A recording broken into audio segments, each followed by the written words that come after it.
Buenos días. Bienvenidos a esta tercera mesa que trabajamos sobre el tema de ¿y si Yoko no tenía razón? O ¿de quién es la obra cuando entra al museo? Este ciclo, preparado por el Seminario de Especulación Artística de la Academia de San Carlos, que está integrado por estudiantes de maestría y de doctorado en artes y diseño, y está orientado a analizar algunos temas, este tema en particular que nos preocupa acerca de la obra o la supuesta independencia de la obra cuando entra al museo. ¿A quién le pertenece? Entonces, iniciamos nuestra plática con la intervención de Nancy. Este, ¿Podrías presentarte y empezar la plática, por favor? Mi nombre es Silvia Nancy García Ojeda, soy estudiante del doctorado en Artes Visuales de la Universidad Nacional Autónoma de México y pues estamos aquí reunidos para conversar a partir de este pretexto. Y si Yoko no tenía razón, ¿de quién es la obra cuando entra al museo? Yo voy a abordar mi intervención a partir del objeto tradicional al suceso performático, la práctica escultórica en las transformaciones del arte contemporáneo. Dar un contexto amplio sobre la situación de la institución cultural llamada museo, pues debemos de contemplar que antiguamente, bueno, todavía existen estos centros de conservar las obras, ¿no? Donde las personas pues van únicamente a contemplar la obra. Esa es la interacción entre la obra y el espectador, la contemplación. Un lugar de acervo donde contienen este tipo de obras, ¿no? Pintura, escultura. Hay un suceso importante que marca este rompimiento a partir de los artistas que van presentando en estos lugares obra que pone en crisis la situación de la institución. Yo menciono a Marcel Duchamp cuando él coloca en el museo el urinario, ¿no? En ese momento la institución del museo se contrapone a lo que naturalmente se conocía y muestra que el artista no necesariamente tiene que tener una habilidad manual o presentar una representación clara y fiel de la realidad para decir que ese es un objeto de arte. Tenemos a Yoko Ono, que a partir de su obra, ella provoca con el espectador que interactúe al cortar, a rasgar, y entonces ahí también hay otro rompimiento con la institución cultural del museo. Y otro referente importante que menciono es de Andy Warhol, cuando pone en el museo sus cajas de detergente, el famoso Brillo Box, donde pone por encima de la morfología del objeto el concepto. Entonces aquí tenemos tres sucesos importantes donde ya la obra de arte ya no funciona solamente como contemplación, sino que se empieza a ver como un dispositivo de reflexión y de interacción. Eh, con toda esta evolución, después de tener en cuenta que estas instituciones albergan esta serie de obras, va modificándose y vemos centros que presentan arte moderno, arte contemporáneo y hasta ya lugares, museos llamados museos digitales. Pongo como referente una exposición de Lozano Gemer, del jardín inconcluso, y también una imagen de la presentación del doctor Juan Manuel Marentes, también con sus dispositivos robóticos. Entonces, esta muestra parte de que ya la obra de arte ya es de interacción y es de significación con las personas que van interactuando en la obra. Esta parte, durante el tiempo de investigar las cualidades de cada disciplina, en esta parte la escultura también empieza a estudiarse a sí misma y encuentra en ella un cuestionamiento sobre el pedestal. Ya no es suficiente conocer la obra como tal, como un objeto estático, y entonces empieza a lo que llama Rosalind Krauss el espacio expandido. Ya la escultura empieza a abrirse a intervenciones, a ambientes, a instalaciones, y es en esta parte también donde Arthur Danto habla sobre este proceso que presenta un escenario donde ya todo acontece en el museo. Ya hay un pluralismo y se pueden presentar diferentes manifestaciones del arte. También hablamos de lo digital, hablamos de la imagen, del video, de la instalación. Y es así como se define pues, la capacidad de modelar el espacio a partir de estructuras.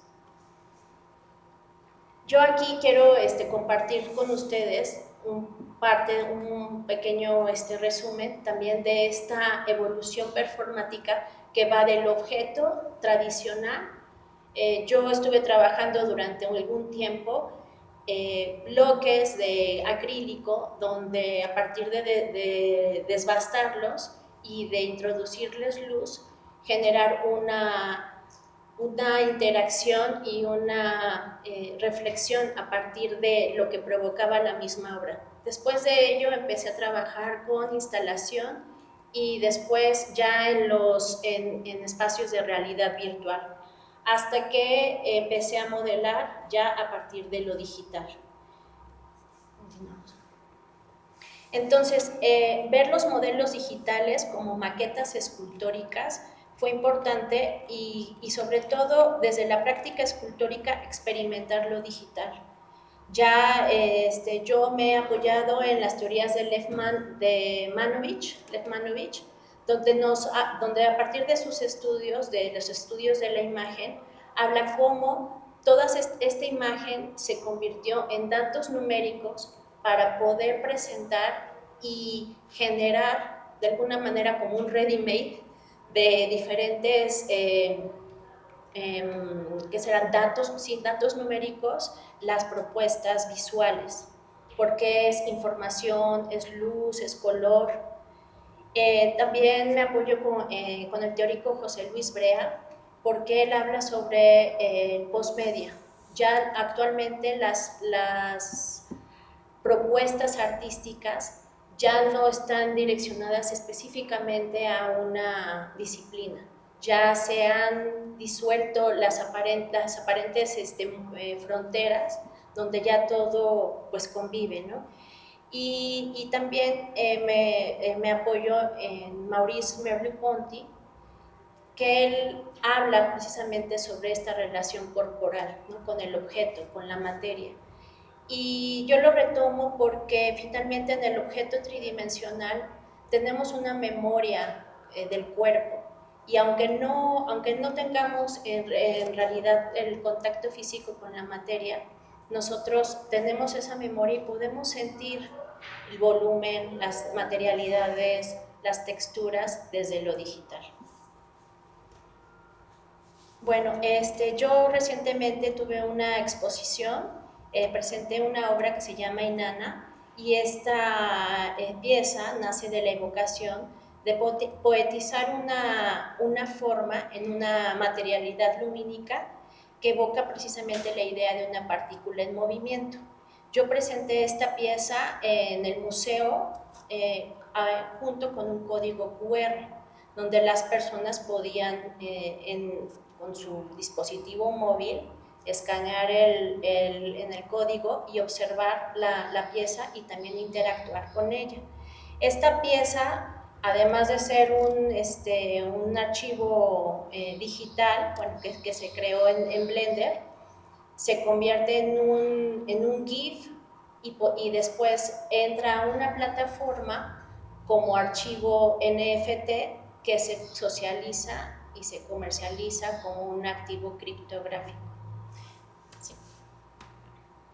Bueno, no se ve el video, pero aquí se ve el movimiento de la pieza y cómo uno puede interactuar. De ahí es la manera en cómo yo concibo que la persona interactúa con la obra independientemente de su contemplación, y que tuve la oportunidad de también tener un conversatorio sobre esta pieza, y las impresiones de las personas es que podían vincularse a partir del vacío, de la sensación que les provocaba observar esta pieza en movimiento. Todas estas piezas que he generado en lo digital pues tienen una evocación, están vinculadas con un discurso propio y que están relacionadas con la naturaleza. Entonces, todas estas obras están no materializadas, están en una plataforma donde se puede interactuar, se puede comprar la obra, y pues esa es su exteriorización y su socialización. Aquí precisamente pues les hablo, ¿no?, de los elementos compositivos del modelado 3D, que son estos datos organizados de una manera específica, como lo dice Lev Manovich, y que son interpretados simbólicamente desde la creación de la forma. Entonces la obra pues ya existe como una experiencia sensible y simbólica. Y bueno, ya para finalizar, la pregunta es, ¿no?, inspirada en Yoko Ono, ¿de quién es la obra cuando entra al museo? Entonces, cuando una obra participa e ingresa al museo, se vuelve un acontecimiento, y puede ser esta obra que después de ese acontecimiento pues tenga que estar resguardada pues para cumplir, porque finalmente se vuelve un activo financiero, ¿no?, para la institución, de esto que hablábamos, ¿no?, de la burguesía, del capitalismo. Sin embargo, este tipo de obras constituye ante todo un acontecimiento en el que las personas que interactúan con la pieza se apropian de ella a partir de darles una significación.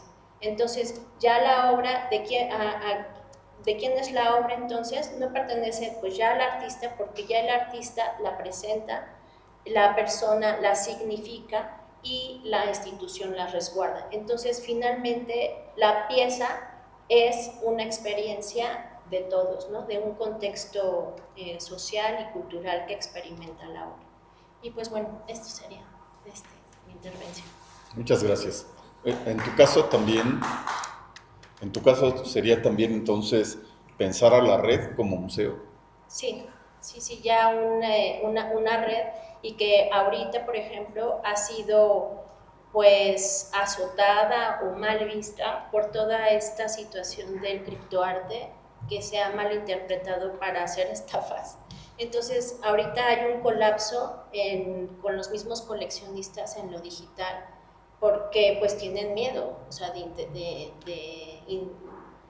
de comprar este tipo de obras. Entonces ahorita está un quiebre, pero sí es un resguardo. O sea, sí es la Web3 ahorita funciona como un lugar de acervo, ¿no?, de estas piezas digitales que se comercializan. Muy bien. Continuamos con la siguiente presentación.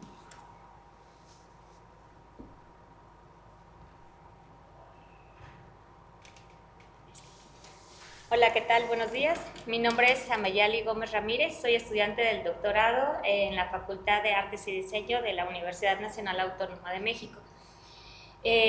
A partir del pretexto de si Yoko Ono tenía razón con la propuesta de las piezas de arte que no solo se contemplan, sino se tienen que experimentar físicamente, yo les quiero hablar de la multisensorialidad en el arte y de cuál es la pertinencia de abordar y de trabajar investigaciones en torno como a esta temática. Entonces, partimos del entendido de que nuestros sentidos son nuestra primera vía de conocer nuestro entorno y de conocer el mundo. Son la fuente primaria del conocimiento. Hay una cuestión aquí que ha sido bastante debatida en las últimas décadas acerca de la importancia de los sentidos como vía de conocimiento desde lo sensible primigenio, pues. En Occidente, en la cultura occidental, se tiende a dar preeminencia a la vista y al oído, ¿no? Delegando los otros sentidos como sentidos inferiores, que están más asociados como con la animalidad y con lo primitivo.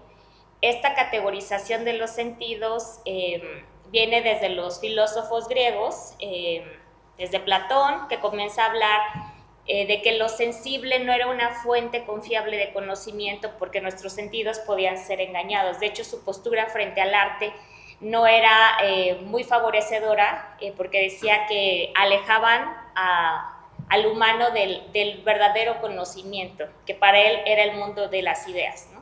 Entonces, en su alegoría de la caverna, bueno, tenemos como un referente del por qué habla de este alejamiento de la verdad a través de las sombras proyectadas en la caverna. Y las artes visuales en particular, pues tenían como esta cualidad de imitar lo que vemos, ¿no? Entonces era como si nuestro mundo sensible ya era una copia no tan fidedigna del mundo de las ideas, pues una pintura lo era aún menos, ¿no? Entonces Platón descarta lo sensorial como una fuente de conocimiento verdadera porque pues para él la episteme se generaba a través de la razón, ¿no? Y entre más racional fuese el pensamiento, pues estaba más cerca del mundo ideal, de las ideas. Luego Aristóteles no fue tan duro con la sensorialidad como fuente de conocimiento porque sí la reconocía como la primera fase en la que el hombre puede conocer el mundo, pero para llegar al saber verdadero pues tenía que haber un proceso de racionalización de esa información que entraba a través de nuestros sentidos, ¿no? O sea, no lo descarta como un camino de conocimiento, pero no era el conocimiento más elevado, ¿no? O sea, tenía que haber todo un proceso después de la captación de esta información para poder llegar al saber. Entonces, a partir de la herencia de los filósofos griegos, pues toda la cultura occidental comienza a asociar el oído y la vista porque son sentidos de distancia. O sea, nosotros normalmente nos regimos, somos seres muy, muy visuales, pues porque es el sentido que nos permite observar los fenómenos a distancia, igual que el oído, ¿no? O sea, las culturas en las que todavía se conservan saberes a través de otros sentidos eran consideradas primitivas por los europeos, ¿no? Y eso no cambió en realidad hasta que la antropología comenzó a tener nuevos enfoques de estudio a partir de la década de 1980, ¿no? Más o menos. Que es un poco lo que estoy diciendo acá. Hasta 1980, o sea, bastante tarde, los antropólogos se dan cuenta que existen otras formas de conocimiento que no están vinculadas con esta categorización sensorial, ¿no? Entonces comienzan a estudiar por qué en otras culturas sí se puede hablar de un conocimiento generado a través de lo no visual y lo no auditivo, ¿no? A esta rama de la antropología se le conoce como antropología de los sentidos y es una herramienta útil porque cambia el paradigma del por qué, cómo conocemos y cómo se desarrolla culturalmente a través de lo sensorial. Nosotros podríamos creer que nuestro sistema nervioso pues es el primero que actúa y es como igual y objetivo de todos los seres humanos, ¿no? O sea, que tenemos el mismo sistema nervioso porque operamos pues a través del órgano de la piel, de la lengua, bla, bla, y que esta información se procesa pues a través del cerebro y el tallo de la médula espinal. Pero esta disciplina de la antropología de los sentidos también estudia la percepción sensorial no está solamente dada por nuestro cuerpo, está dada por constructos culturales. A mí al principio me parecía como complicado de entender, pero después dije, claro, o sea, nuestros sentidos y nuestra forma de conocer a través de los sentidos sí está dada por la cultura. O sea, no es un factor ajeno, nos vamos moldeando a través de nuestra cultura y de cómo nos acercamos a las cosas. Por ejemplo, en nuestra cultura de la cercanía, al menos por ejemplo aquí en México, ¿no? Somos personas que no tenemos problemas como con el contacto físico, somos muy cálidos, muy cercanos. Si tú te vas a Japón y tocas a una persona, pues eso es una como disrupción en su espacio personal, o sea, tienen otra forma de concebir el contacto, ¿no? Ahí seguimos, ¿no? Entonces, a través de esto, bueno, pues ya vamos a entrar como de lleno a cómo percibimos el arte, ¿no? El arte en las antiguas culturas, pues estaba hecho mayoritariamente para culto religioso, ¿no? Y lo sagrado, pues no se toca, ¿no? Entonces tenía que ser, pues todas las culturas antiguas era pues una cuestión más visual, más, o sea, sí había rituales donde había música, etcétera, pero como que el contacto no era frecuente. En realidad solo estaba como reservado a los sacerdotes, a los personas que tenían el oficio, ¿no?, religioso para poder manipular los objetos que también eran considerados artísticos, porque al final el arte estaba al servicio de la religión y eso no cambió durante muchos siglos, ¿no? Ahora bien, ¿qué fue lo que ocurrió? Que comenzó a haber manifestaciones artísticas donde no solo se involucrase estos dos sentidos prioritarios occidentales. ¿Y por qué es pertinente estudiarlos? A mí me interesó ese fenómeno porque comencé a leer unos textos de un neurólogo, un neurocientífico que se llama Oliver Sacks, y él hablaba de la memoria, porque bueno, como neurólogo obviamente está estudiando enfermedades neurodegenerativas, etcétera, y yo decía, ¿por qué una experiencia estética no se olvida? Se queda con nosotros, arraigada en nuestra memoria y algunas veces hasta podemos como regresar a ese evento. Yo decía, ¿qué tiene el arte que puede producirte este tipo de experiencias? ¿Qué está ocurriendo emocionalmente, fisiológicamente con lo que estamos viendo o tocando o experimentando, ¿no? Y por qué ciertos acontecimientos se quedan más grabados en nuestra memoria que otros, ¿no? Y aquí tiene muchísimo que ver precisamente la multisensorialidad, ¿no? En una época, como mencionaba Nancy, o sea, esta ruptura del objeto contemplativo al objeto donde mi cuerpo ya va a estar involucrado adentro de una pieza de arte, se dio a partir de la ruptura pues sí, de lo que era considerado arte, que estaba establecido como un objeto cuasi sagrado, no se podía tocar, tenías que verlo a la distancia, hay muchas normativas de conservación de las piezas. Marcel Duchamp quiere romper como con esta cuestión de la institución que la ve como pues burguesa, anticuada y etcétera, ¿no? Entonces Duchamp pertenecía al movimiento Dada y más tarde los surrealistas lo invitaron a participar en una exposición en París, que es la que están viendo en la imagen. Esta es exposición de los Salón de los Surrealistas en 1938 y propone una pieza que creo para mí es como el génesis de la instalación, porque aquí ya no hablamos como solo un objeto escultórico que lo vamos a recorrer y está subido en un pedestal. Nuestro cuerpo va a entrar a un ambiente, a un entorno en donde el artista intervino el techo con sacos de carbón, que son los que están ahí suspendidos, 1200 sacos de carbón se llama la pieza. Era una especie de, pues sí, de ambiente extraño porque no estaba casi iluminado, solo estaba iluminado por esa, pues como pequeña lámpara que ven ahí, que tenía ahí como alguna cosa de aceite prendida para que iluminara, pero era la única fuente de iluminación. Y además, esta pieza se me hace particularmente importante porque el autor no solo pensó en el desplazamiento de los, ya no le diría espectadores, sino de los activadores de la pieza. El piso estaba lleno de follaje, había audio de unas canciones bélicas alemanas, o sea, también hay que recordar que la época pues, estuvo cerca de la Guerra Mundial, entonces estaba efervescente pues todo este tema de crítica social. Y tenían un tostador de café que hacía que toda la habitación se inundara al aroma de café. Entonces, esta pieza me parece un hito en su época porque aborda todas las sensorialidades juntas. O sea, no es solo ir y contemplar, sino vas a desplazarte en el espacio, vas a sentir la textura de las hojas que las estás pisando, vas a oler el café y vas a escuchar estos cantos bélicos que además estaban como alternados con gritos histéricos, ¿no? de gente que sufrió en la guerra. Entonces, este es un ejemplo.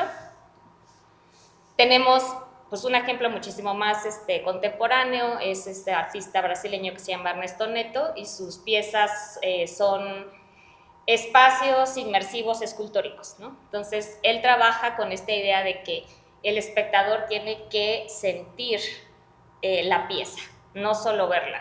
Tiene estas como estructuras que están hechas de unas mallas muy elásticas, flexibles, donde uno puede ingresar. Este es un ejemplo, también tiene otras como redes que se extienden enormes en el museo, como si fueran juegos de niños, y uno puede transitarlas, caminar, quedarse tendidos ahí. Entonces, implica otra forma de fenomenología del cuerpo, el poder experimentar esas piezas.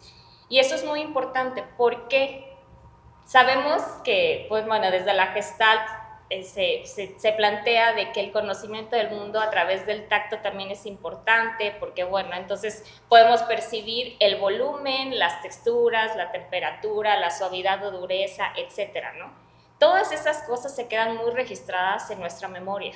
Por eso piezas en las que están involucradas o prestamos más atención, porque todo el tiempo pues estamos recibiendo información de todo el tiempo, de olores, sonidos, colores, etcétera, ¿no?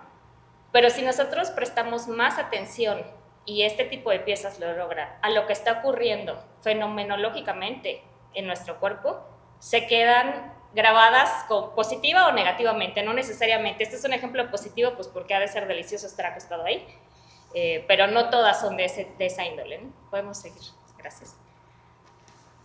Les quise ejemplificar como con una pieza en donde uno de los sentidos tuviera preeminencia, pero a pesar de eso, los demás también están contemplados. Esta es una pieza que se llama Cristal, que es de unos hermanos franceses, Bernard y François Bachet, quienes se preocuparon por la sonoridad de la obra. Ambos tenían esta búsqueda como de cómo integrar lo sonoro en una obra de arte que también evidentemente es escultórica, ¿no? Pero no es la escultura que esté en un pedestal, es la escultura que el espectador tiene que acercarse y tocar, porque produce sonido. Entonces, su razón de ser no es solamente la visualidad del material y del metal pulido. O sea, es que el activador llegue, produzca sonoridades a través, no sé si alcanzan a ver que tiene como unas varillas de vidrio, ¿no? Que son las que producen el sonido y se amplifica a través de estas formas de cono que tiene el objeto. Entonces, ya estamos hablando de una interacción diferente. O sea, ya no es solamente un objeto que voy a contemplar, es un objeto que yo voy a activar.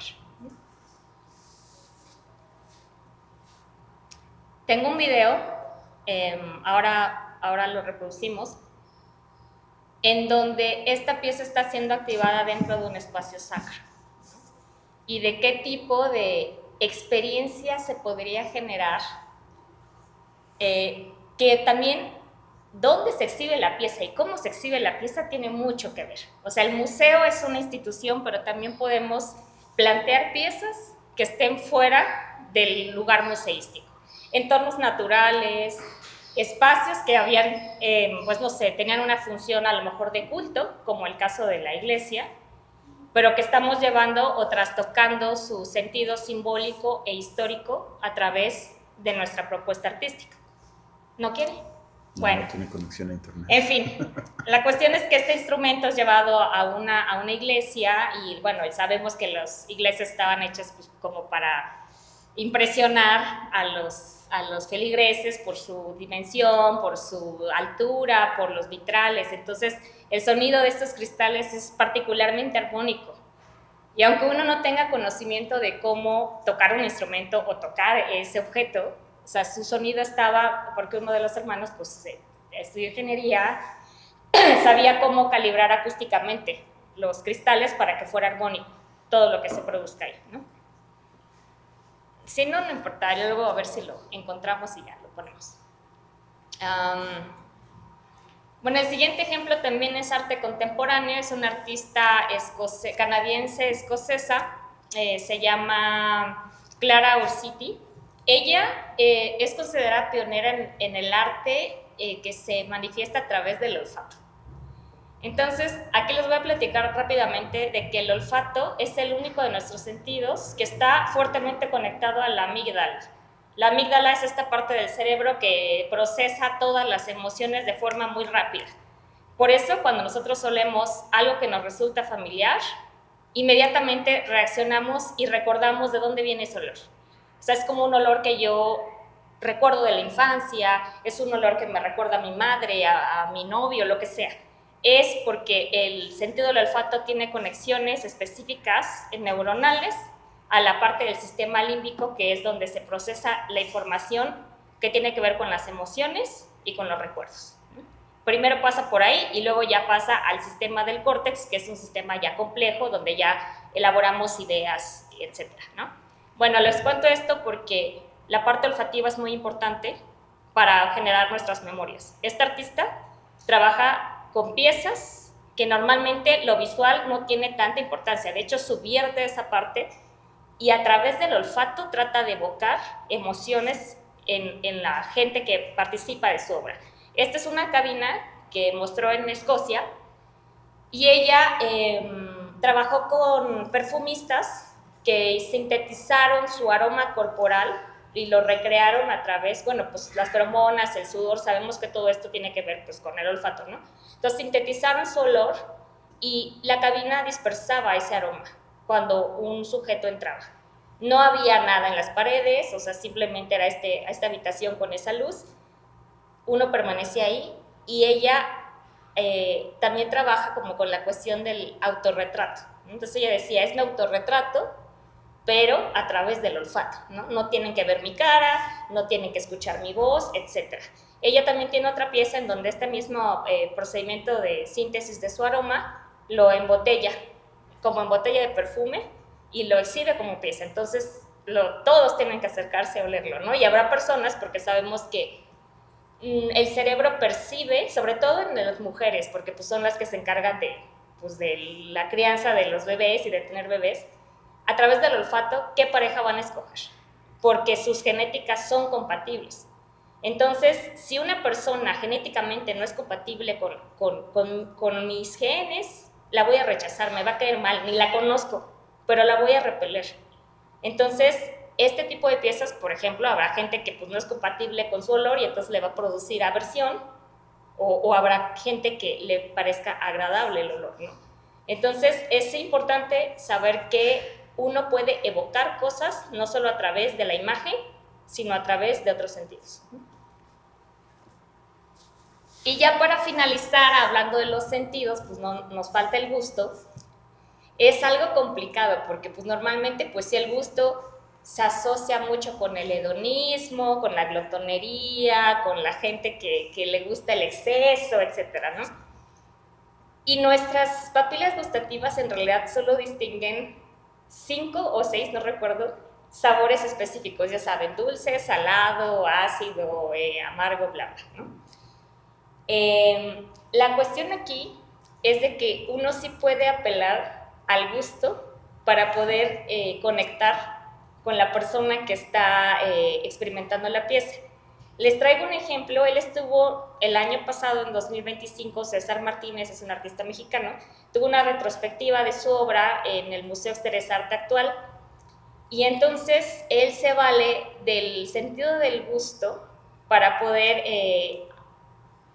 hablar de política, hablar de situaciones incómodas. O sea, esta, por ejemplo, era un pastel con forma de persona, tamaño natural, y el performance era, todos los que estemos presentes vamos a acercarnos y vamos a comer del pastel, ¿no?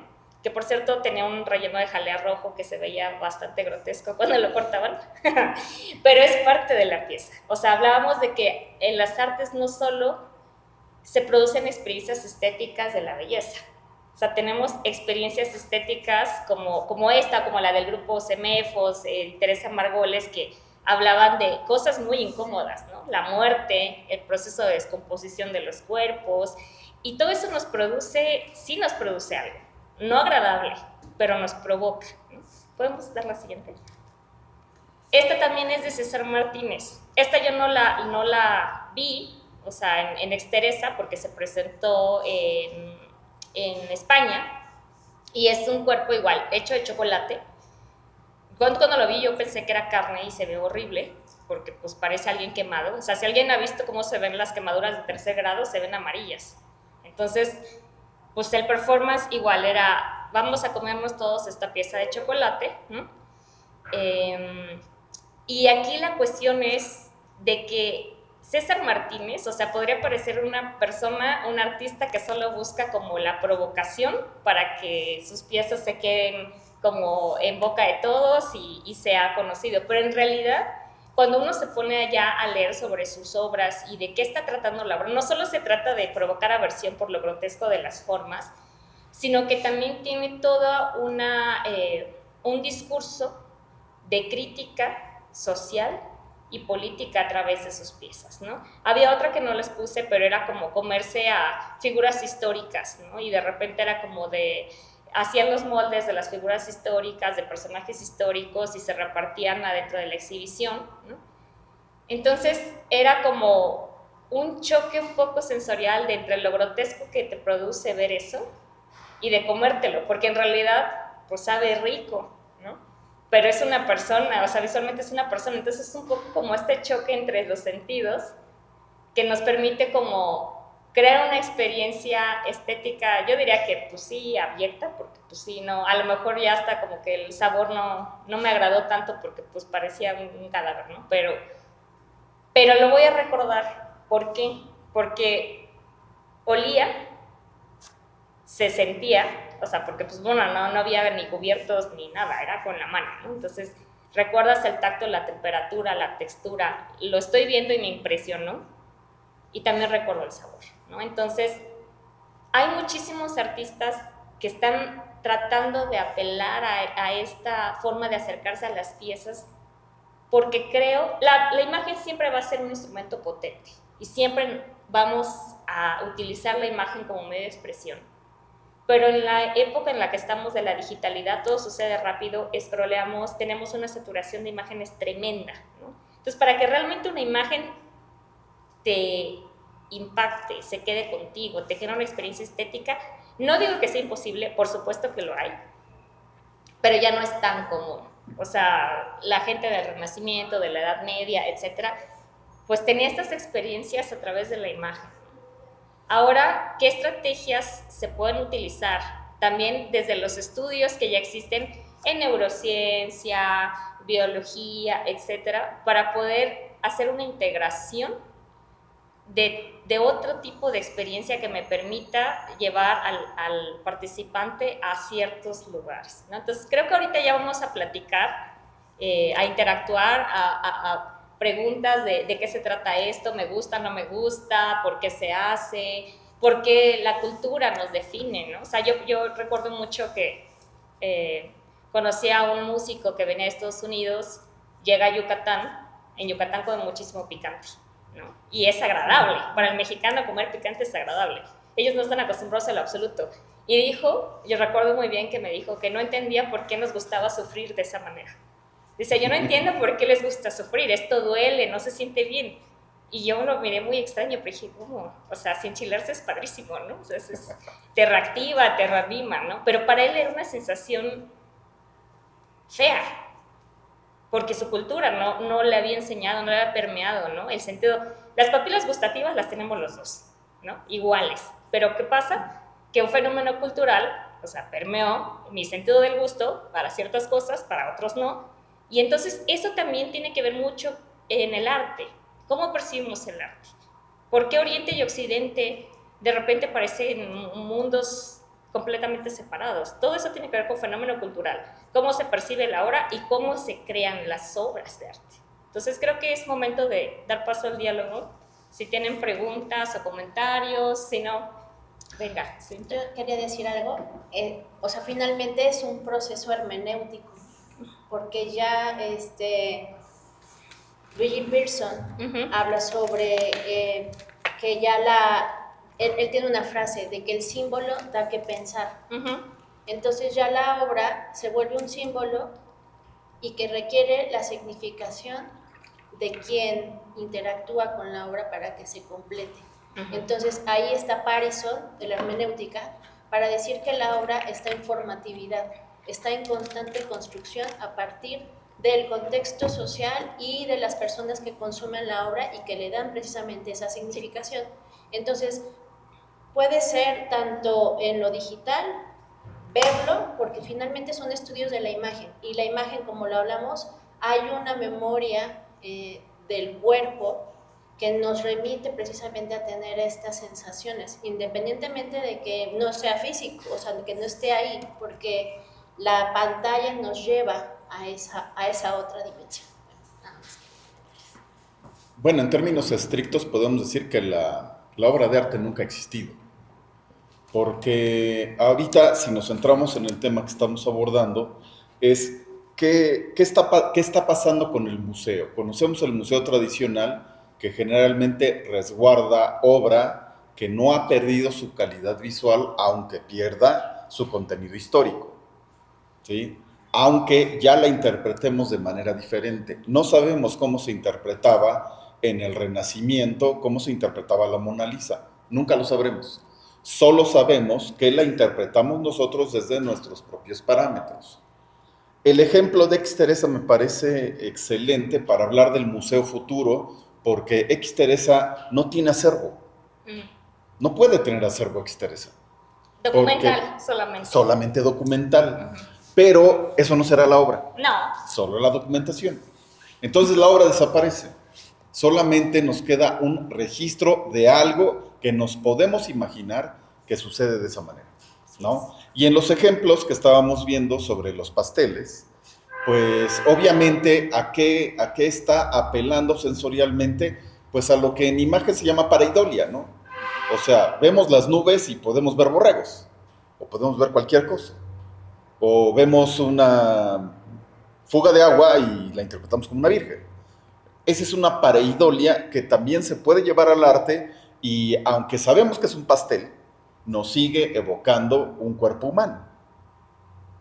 Entonces, ¿qué es lo que realmente estamos ofreciendo a la sociedad como creadores y como consumidores de arte?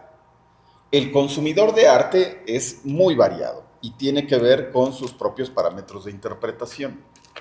¿Cómo están interpretando estos productos? Hay gente que nunca sabe qué se hace en X Teresa, ¿no? Hay gente que no conoce el Museo de Arte Moderno. Hay gente que solo tiene como referentes el Palacio de Bellas Artes, ¿no? Entonces, vamos al Palacio de Bellas Artes y hay obra histórica consumible que aparentemente nunca cambia de significado, ¿no? Y ahí regresamos a la hermenéutica, un poco para aclarar de dónde estamos hablando de hermenéutica. La hermenéutica es el código de interpretación. ¿Quién tiene el código de interpretación para poder aparentemente llegar al significado correcto? ¿Existen los significados correctos? Eso es lo que también se cuestiona la propia hermenéutica como definición. Entonces, si vamos a hablar de lo bien interpretado, siempre vamos a caer en una trampa, ¿no? Estamos haciendo cultura. Esperamos que todos nuestros espectadores o consumidores de arte tengan la formación adecuada para leer nuestros mensajes, ¿sí? Pero estamos contaminados de los mensajes fáciles por los medios de comunicación, incluidas las redes. Las redes están dando mensajes de interpretación directa, no compleja. El arte todavía se mueve en una escala donde esperamos que el espectador se comprometa con lo que ve, ¿sí? Incluso sensorialmente, o sea, ¿qué siento? Si hablamos de estos conceptos del arte total, de wagneriano, desde el siglo XIX, Wagner sabía que había un producto cultural enorme y trataba de concentrarlo en su ópera wagneriana, ¿no? Y por supuesto, quien hemos visto ópera en Bellas Artes, ¿no? Wagner, ¿no? Pues es espectacular, porque precisamente se da porque la tecnología se está desarrollando el diseño de iluminación nace como concepto en el siglo XIX. Lo aprovecha Wagner y lo aplica a la escena, y entonces podemos ver lo que ahora es tan común, un espectáculo visual que ahora nos inunda, y podemos ir a conciertos, podemos ir a ballets, podemos ir a estos espectáculos que son grandiosos, porque nacen en un momento histórico específico, con el diseño de audio, por supuesto. También estamos hablando de Wagner, las óperas de Wagner, la música era en vivo. Pero ya en el siglo XX llegamos a la composición, y ahora que la inteligencia artificial puede hacer música, pues bueno, también se magnifica la intención, ¿no? Ya las disciplinas desaparecen, por supuesto. Si es que alguna vez existieron, porque no existen las disciplinas. Es un invento para saber de qué es de qué nos pueden explotar, pues. Así de simple. ¿Qué eres? Nos piden una definición profesional de qué somos.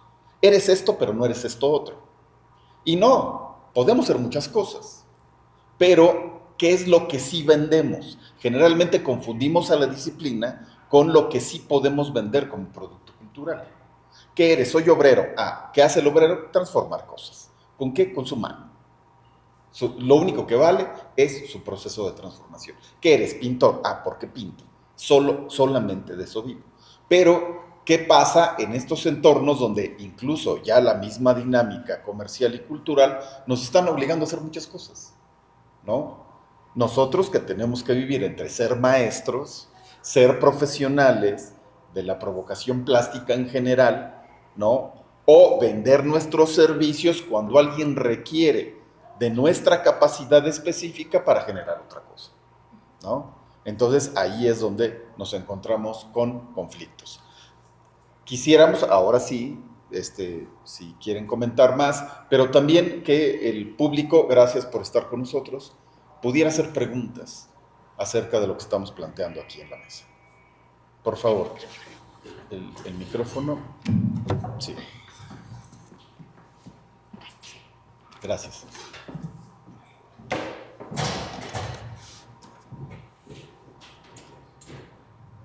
Hola, buenos días. Buenos días. Pues yo definitivamente he tenido la oportunidad Muchas gracias. de estar aquí hasta el término de este taller, ¿verdad? El inicio de este taller inició con Yoko Ono, ¿no? Yo decía, bueno, pues Yoko Ono es la ex de los Beatles, ¿no? Y hasta ahorita vamos a cerrar en sí en un círculo lo que verdaderamente quiso decir, ¿no? Y a quién pertenece la obra. Y al final de cuentas, tuve la oportunidad de lo que la señorita García expuso en pocas y grandes palabras, lo voy a definir. Yo tuve la experiencia con el OER digital en el CENAR, y esto hace 2 años. Entonces, para mí ya no es algo fuera de lo común, y de la reflexión está estupenda, me gustó su plática y demás. Por el otro lado, con la señorita, pues definitivamente estoy muy de acuerdo en la división de acervo y el registro. ¿Sí? Acervo, como bien lo dijo, es un trabajo que va diferido al financiamiento de la misma obra o de los recursos que me dieron la oportunidad de hacer este trabajo. Así lo entendí. A lo mejor si usted me puede aclarar ese punto. Y por el otro lado, pues los 5 sentidos siempre se han manejado, ¿no? Los gustos en todos los tiempos, por lo que yo he leído un poco, ¿no? Entonces, definitivamente ahí el registro a futuro va a ser un pendiente, ¿no? Un pendiente a trabajar, porque definitivamente todo el mundo está, como dicen, vamos a exfoliar. Con un clic ya nos van a dar todo un trabajo de mucho tiempo. Gracias por darme la oportunidad de participar. Muchas gracias. Gracias. Y gracias por acompañarnos también en las otras sesiones. Bueno, pues sí, tenemos esa concepción del acervo, de la consagración y la conservación de las obras, ¿no? En estos recintos especiales.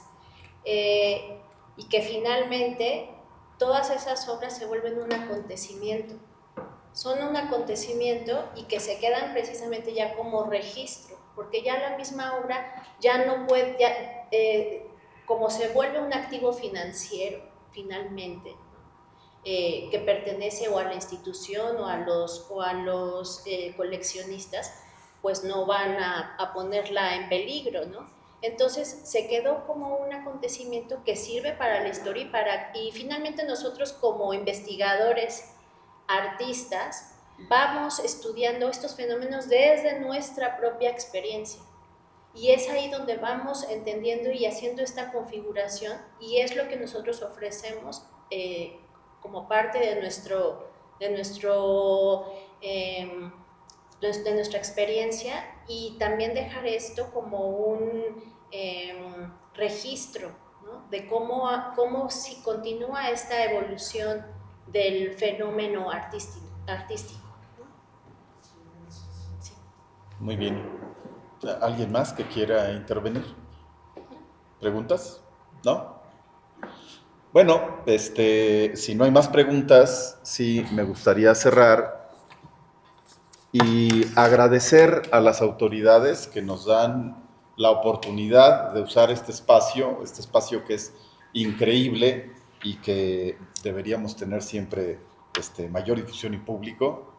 El encargado en este momento del despacho de la Dirección General de Bibliotecas, quisiéramos agradecer al maestro Federico Alcalá Méndez, que nos facilitan el uso de estos espacios, también a la encargada de despacho de la Biblioteca de México y jefa del Departamento de Tecnologías de la Información, Guadalupe Ramírez de Lira.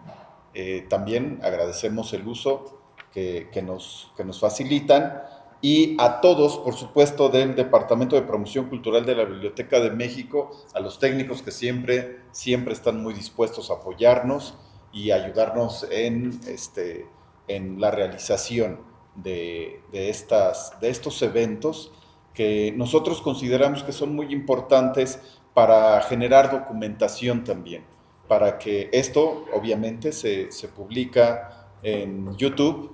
Tenemos ya una página donde subimos todas estas pláticas porque hacemos registro, porque es importante, así como en el arte, dejar testimonio de lo que estamos pensando.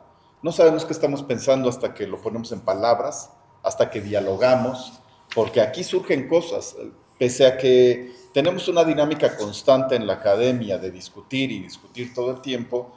Es aquí donde nos enfrentamos con otros que no conocen cuál es nuestro trabajo, donde el diálogo se vuelve más enriquecedor.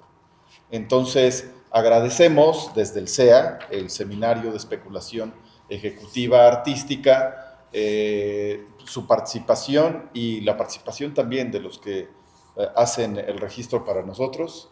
Andrea, Gaber, muchas gracias, y a todos los participantes del SEA también. Muchísimas gracias por todo. Hasta luego.